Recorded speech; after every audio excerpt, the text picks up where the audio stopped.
সাফের group পর্বে ভারতের কাছে বড় ব্যবধানে হেরে এমনিতেই চাপে ছিল বাংলাদেশ নারী ফুটবল দল। এরই মধ্যে সেমিফাইনালের আগের দিন অনুশীলনও করতে পারেনি, কারণ মা হারিয়ে ভেঙে পড়া শিউলি আজিমের পাশে থেকেছে গোটা দল। প্রতিপক্ষ নেপাল প্রস্তুত, তাদের হেড কোচ বলছেন লড়াইটা হবে শেয়ানে শেয়ানে। বুধবার বিকেল 4:30টায় প্রথম সেমিফাইনালে লড়বে বাংলাদেশ নেপাল। ভারতের গোয়া থেকে সাইফুল রূপকের রিপোর্ট। Not like a revenge. In football, no revenge is the main objectives is SAF championship, how to win. নেপালের হেড কোচ নবীন নিউপানি তার মুখের এবং অন্তরের কথা কি এক? তিনি বলেছেন ফুটবলে রিভেঞ্জ বলে কিছু নেই, কিন্তু অন্তরে বা মনে মনে ভেবে রেখেছেন বাংলাদেশকে বিট করে ফাইনালে উঠবেন, কারণ গেল দুই সাফে বাংলাদেশ চ্যাম্পিয়ন হয়েছে এবং এই নেপালকেই ফাইনালে হারিয়েছিল তাদের মাঠেই। এবার গোয়াতে তাদের সামনে দারুণ একটা সুযোগ নকআউটে বাংলাদেশকে ছুঁড়ে ফেলে দিয়ে ফাইনালের টিকিটটা নিশ্চিত করতে। We are ready to give a good challenge. Bangladesh দলকে কঠিন পরীক্ষা দিতে আমরা প্রস্তুত। মাঠে ভালো লড়াই করার সামর্থ্য আমাদের আছে। লক্ষ্য একটাই, প্রথমবার সাফের ট্রফি জেতা। How to win SAF championship. Our motto is that, so we are focusing on that. Nepal যেই মাঠে ম্যাচের আগের দিন প্র্যাকটিস করছে সেই মাঠেই সকালবেলা বাংলাদেশের প্র্যাকটিস শিডিউল ছিল, কিন্তু সাত সকালে জানা গেছে বাংলাদেশের যে ডিফেন্ডার শিউলি আজিম তার মা ইন্তেকাল করেছে, মারা গেছে, যে কারণে গোটা দলের কেউ আসলে প্র্যাকটিসে আসেনি, প্র্যাকটিস ক্যান্সেল করেছে। কারণ শিউলি আজিম একটু ভেঙে পড়েছিলেন টিম হোটেলে, তাকে সান্ত্বনা দেওয়ার জন্য, সমবেদনা জানানোর জন্য আসলে পুরো টিম হোটেলে স্টে করেছে। বলা যায় যে ভারত ম্যাচে যে বিধ্বস্ত হয়েছে বাংলাদেশ সেমিফাইনালের আগে, সেইখান থেকে আসলে কামব্যাক করার বা নিজেদের ভুলগুলো শোধরানোর সুযোগ পায়নি বাংলাদেশের ফুটবলাররা। বাংলাদেশ ভারতের কাছে বড় ব্যবধানে হেরেছে। বাংলাদেশ সেমিফাইনালের আগে ব্যাক টু ব্যাক দুদিন সময় পেয়েও প্র্যাকটিস করতে পারেনি। নেপাল প্র্যাকটিস করেছে, নেপাল ওই গ্রুপের চ্যাম্পিয়ন। সব কিছু মিলিয়ে সেমিফাইনালে কি Nepali favourite? 50-50 match or you upper hand? No, 50-50. Main strength of the Bangladesh team. Bangladesh দলের আসল শক্তি হলো তাদের বেশ কজন ভালো ফুটবলার আছে। ভারতের সঙ্গে হারা ম্যাচটা ছিল গ্রুপের স্টেজের। নকআউট ম্যাচে ঘুরে দাঁড়ানোর সামর্থ্য আছে বাংলাদেশের। সেমিতে ভালো একটা লড়াই হবে। So knockout bid game is different. Definitely Bangladesh team come stronger. Group স্টেজে বাংলাদেশ মালদ্বীপের জালে 4 গোল দিয়েছে, তবে 2টো হজম করেছিল। ভারত বাংলাদেশকে 3 গোল দিয়েছে, অর্থাৎ 2 ম্যাচ শেষে বাংলাদেশ 4টা দিয়েছে, 5টা খেয়েছে। গোলরক্ষক মিলি যদি সেমিফাইনাল ম্যাচে খেলেন তাকে আরও বেশি তৎপর থাকতে হবে, অর্থাৎ ডিফেন্স লাইন এবং গোলকিপার সবাইকে আরও বেশি সজাগ থাকতে হবে, কারণ নেপালের স্ট্রাইকার হিসেবে যারা খেলছেন বা মিডফিল্ড জোনে যারা খেলছেন তারা কিন্তু খুবই চতুর এবং তারা সুযোগ পেলে সুযোগটা দারুণভাবে কাজে লাগান।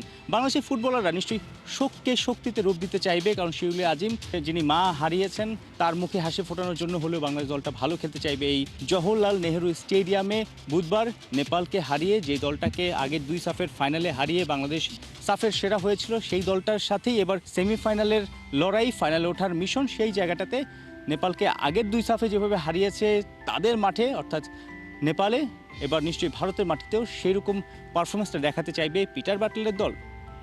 সাইফুল রূপক, 71, Goa, Bharat. The king is ready, the theatre is ready. কিন্তু এখানে যে বড় একটা শঙ্কা দানা বেঁধেছে বিশ্ব চ্যাম্পিয়ন আর্জেন্টিনার আকাশে। মেসির ইনজুরি চিন্তার কালো মেঘ স্কালোনির কপালে, কিন্তু মেসিকে বিশ্বকাপে পাওয়ার সুযোগ তো হেলায় হারানো যায় না। তাই বিশ্বকাপের প্রথম ম্যাচের আগে পারফেক্ট ফিটনেসের জন্য ড্রয়িং বোর্ডে এবার স্পেশাল 3 স্টেপ মাস্টার প্ল্যান এঁকেছে আর্জেন্টিনা। কি সেই 3 স্টেপ মাস্টার প্ল্যান জানাচ্ছেন তাজিন খন্দকার। তলোয়ার নিয়ে প্রস্তুত দ্য কিং। আমেরিকার মাটি এখন ফুটবল উন্মাদনায় উত্তপ্ত। মহাপ্রলয় শুরু হতে বাকি আর মাত্র 9 দিন। Messi is in his action. বিশ্বজুড়ে একটাই গুঞ্জন, ক্যাপ্টেন মেসি কি পারবেন তার ক্যারিয়ারের শেষ গধূলি বেলায় চতুর্থ সোনার হরিণের ছোঁয়া পেতে? কিন্তু না, ভাগ্য যেন আবারও এক নিষ্ঠুর পরিহাস নিয়ে হাজির। বিশ্বকাপের দোরগোড়ায় দাঁড়িয়ে দুঃসংবাদের কালো মেঘ। গেল 24 মে ফিলাডেলফিয়ার মাঠে যখন ব্যথায় মুখ কুঁচকে খুঁড়িয়ে খুঁড়িয়ে মেসি মাঠ ছাড়লেন, তখন আর্জেন্টিনা তো বটেই, 1000 মাইল দূরের বাংলাদেশের প্রতিটা বাঙালির হৃৎপিণ্ড যেন থমকে গিয়েছিল এক বিন্দুতে। ইন্টার মায়ামির মেডিকেল টিমের সেই ভয়ঙ্কর শব্দ মাসল ইনফ্লামেশন। অতিরিক্ত ওয়ার্কলোডের ক্লান্তি কি তবে থমকে দিল সর্বকালের সেরা এই জাদুকরকে? হন্ডুরাস আর আইসল্যান্ডের বিপক্ষে প্রীতি ম্যাচে যখন মাঠের বাইরে মেসি, তখন ভক্তদের চোখে মুখে কেবলই শঙ্কা, এই বুঝি শেষ। এটাই ছিল সবার আর্তনাদ। কিন্তু মেসি তো আর সাধারণ কেউ না। সমস্ত গুঞ্জন, সমস্ত ইনজুরি শঙ্কা তুড়ি মেরে উড়িয়ে লেজেন্ড সরাসরি ল্যান্ড করেছেন আর্জেন্টিনার অফিসিয়াল ক্যাম্প কানসাসে। মেসির পা পড়ার সঙ্গে সঙ্গে আমেরিকায় শুরু আর্জেন্টিনার মিশন ইম্পসিবল। কানসাসের ক্যাম্পে পা রাখতে কোটি ভক্তের মনে প্রশ্ন, 16 জুন আলজেরিয়ার বিপক্ষে প্রথম ম্যাচেই কে দেখা যাবে মেসি ম্যাজিক। লিওনেল স্কালোনির থিঙ্ক ট্যাঙ্ক এখন এক হিমশীতল নীরবতায়। তাদের মন্ত্র একটাই, নো রিস্ক নো গ্যাম্বল।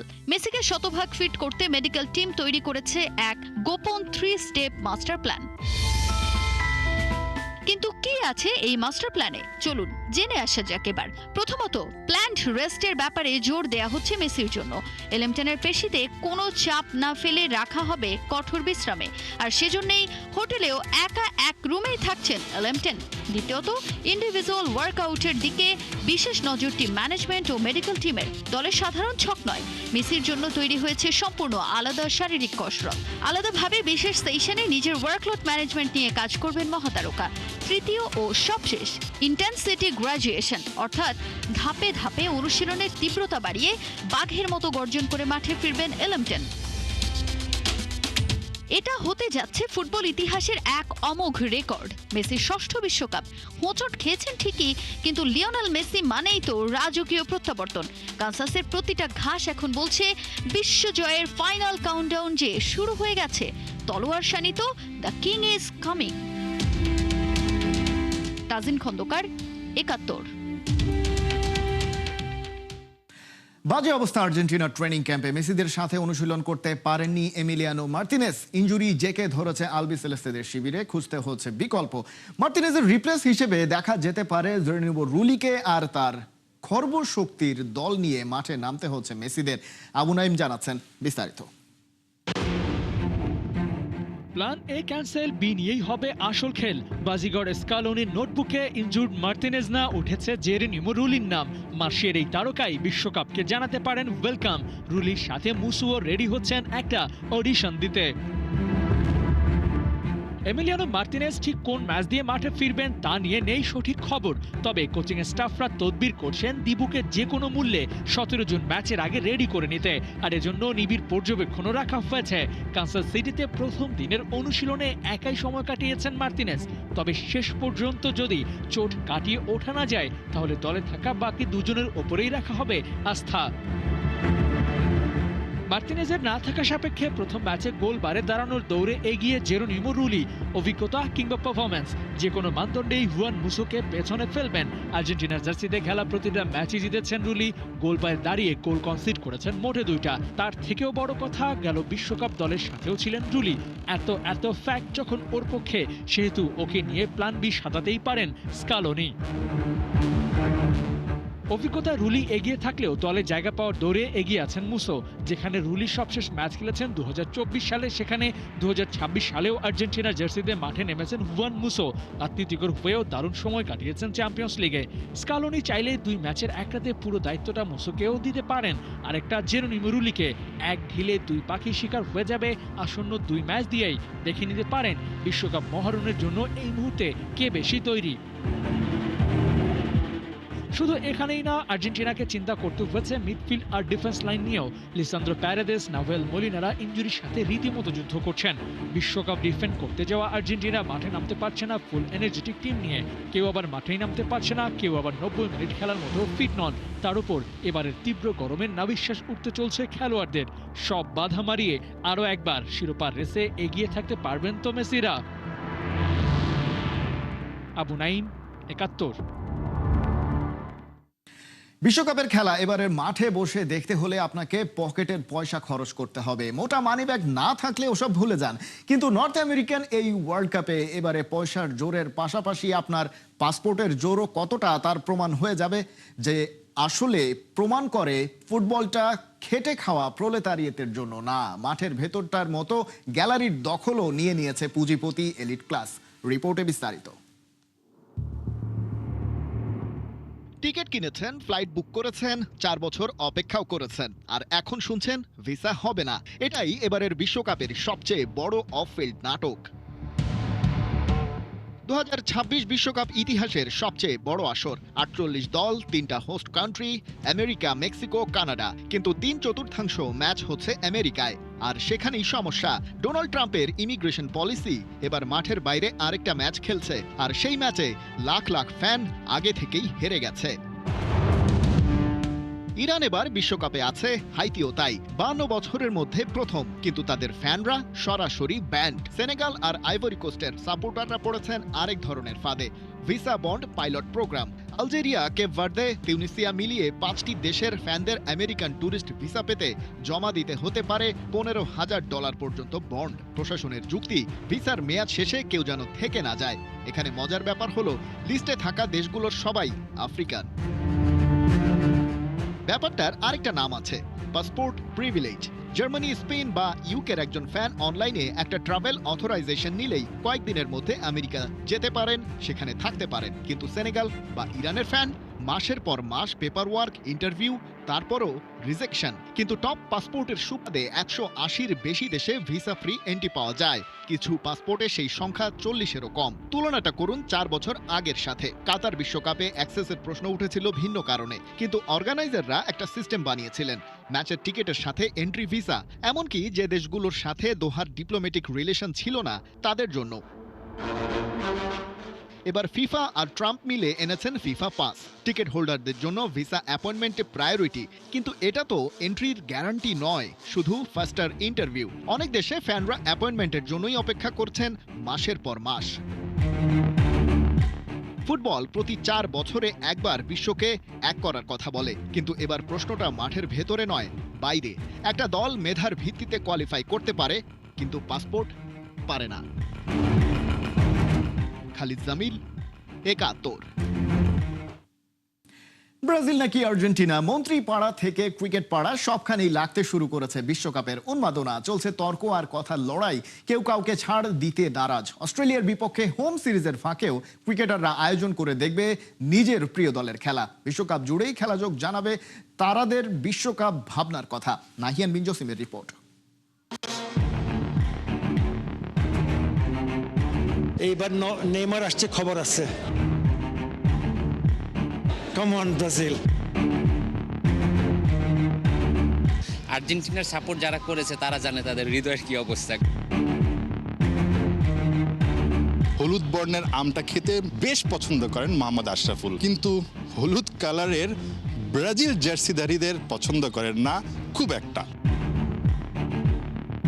মানে বড় ভাই ছোট ভাই কি একই দলের সাপোর্টার এবারের বিশ্বকাপে? 100%। আমি যে ফ্যামিলি বিলং করি ওইখানে কোনো অপশনই নেই অন্য কোনো। সব ব্রাজিল, 100%। সব হলুদ, সব ব্রাজিল।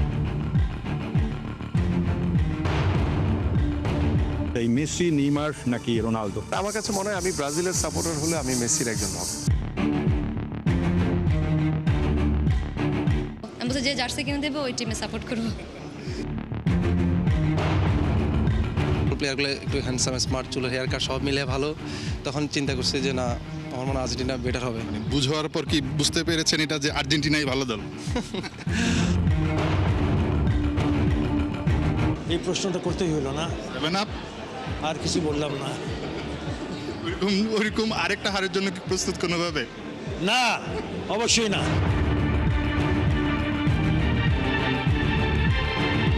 সাতটা খাওয়ার পরে আব্বা তখন জীবিত ছিলেন, তো আব্বা বলছিল যে এই তাড়াতাড়ি ফ্ল্যাগ নামাও।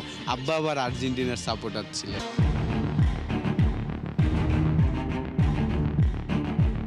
মাশরাফি ভাই আর্জেন্টিনার সাপোর্টার, সাকিব আর্জেন্টিনার সাপোর্টার, আমি আর্জেন্টিনা সাপোর্ট করতাম। অন্যদিকে আবার তামিম হচ্ছে গিয়ে ব্রাজিলের সাপোর্টার। ক্রেজি সাপোর্টার, মানে unbelievable crazy support. Shakib support করে আর্জেন্টিনা, বাট মাশরাফি ভাই ক্রেজি সাপোর্টার, মানে মারপিট করবে এরকম আর কি। বিয়ের পরে তো কোনোদিন সেলিব্রিটি করতে পারিনি, কারণ বউ হচ্ছে গিয়ে জার্মানির সাপোর্টার। যদি মুখে বললাম না, বউ ইন্টারভিউ দেখলে বলবে যে জার্মানির কথা বলো না কেন। মেসির সঙ্গে কখনো দেখা হওয়ার সুযোগ হয়, কি করতে চাইবে? আর কি, ও তো ইংলিশ খুব একটা না ভালো পারে না। আর অবশ্যই ছবি তুলবো, হ্যান্ডশেক করবো, এটাই। আমি চাইবো অবশ্যই ব্রাজিল চ্যাম্পিয়ন হোক। আমি আর্জেন্টিনা না ব্রাজিল না। আসলে আমি আর্জেন্টিনার সাপোর্টার ছিলাম ছোটবেলা থেকে, কখনোই ট্রফি পাইতাম না, এটার জন্য আনন্দটা অতটা বেশি ছিল না, অন্যের আনন্দতেই আসলে আনন্দ পেতে হতো।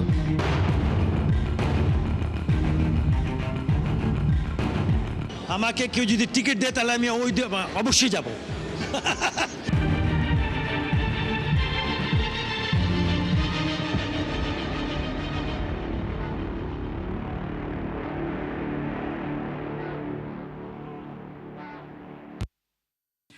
ব্রাজিল নাকি আর্জেন্টিনা, মন্ত্রী থেকে ক্রিকেট পাড়ার সবখানেই সেই বিষয়টি লাগতে শুরু করেছে, সেই ঢেউ।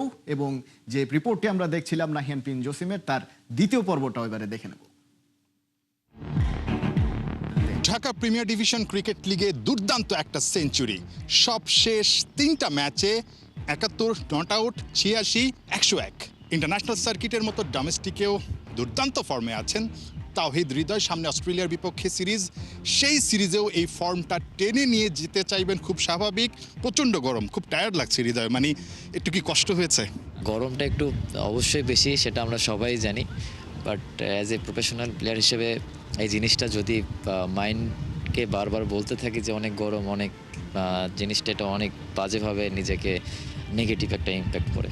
সবচেয়ে বড় কথা বিশ্বকাপের মাস এবং ফিফা ওয়ার্ল্ড কাপটাও শুরু হয়ে যাচ্ছে, আবার হাই ভোল্টেজ একটা সিরিজ বাংলাদেশ এবং অস্ট্রেলিয়ার মধ্যে। মানে চোখটা দর্শকদের বাংলাদেশের অর্থাৎ ক্রিকেটে রাখা কতটুকু পসিবল হবে? অস্ট্রেলিয়ার বিপক্ষে নিঃসন্দেহে অনেক ভালো পারফর্ম করতে হবে টাইগারদের, না হলে সবাই কিন্তু শিফট হয়ে যাবে।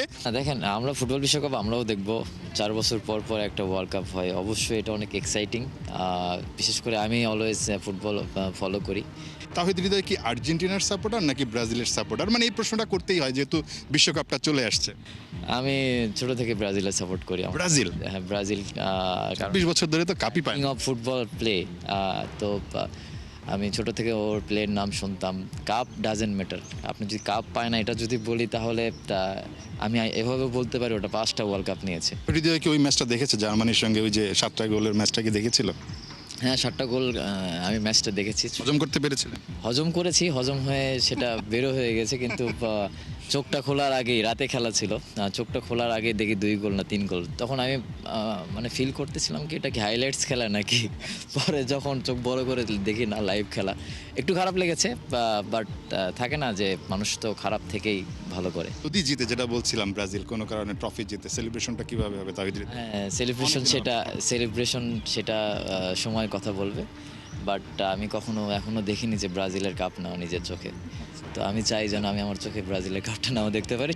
মানে ব্রাজিলের কথা বলছিলেন, নিজে ফর্মে আছেন, বাংলাদেশও বেশ ভালো ফর্মে আছে নিঃসন্দেহে। তিনি ফিফা ওয়ার্ল্ড কাপেও চাইবেন তার যে প্রিয় দল ব্রাজিল, তারাও যেন আসলে ফর্মে থাকে এবং আলটিমেটলি চ্যাম্পিয়ন হয় এই বিশ্বকাপে। নাহিয়ান বিন জসিম, 71, ঢাকা। এই ছিল এখনকার খেলা যোগে। সরাসরি সংবাদ অনুষ্ঠান দেখতে চোখ রাখুন 71-এর ফেসবুক পেজে এবং সাবস্ক্রাইব করুন 71-এর ইউটিউব চ্যানেল। 71-এর সাথে থাকুন।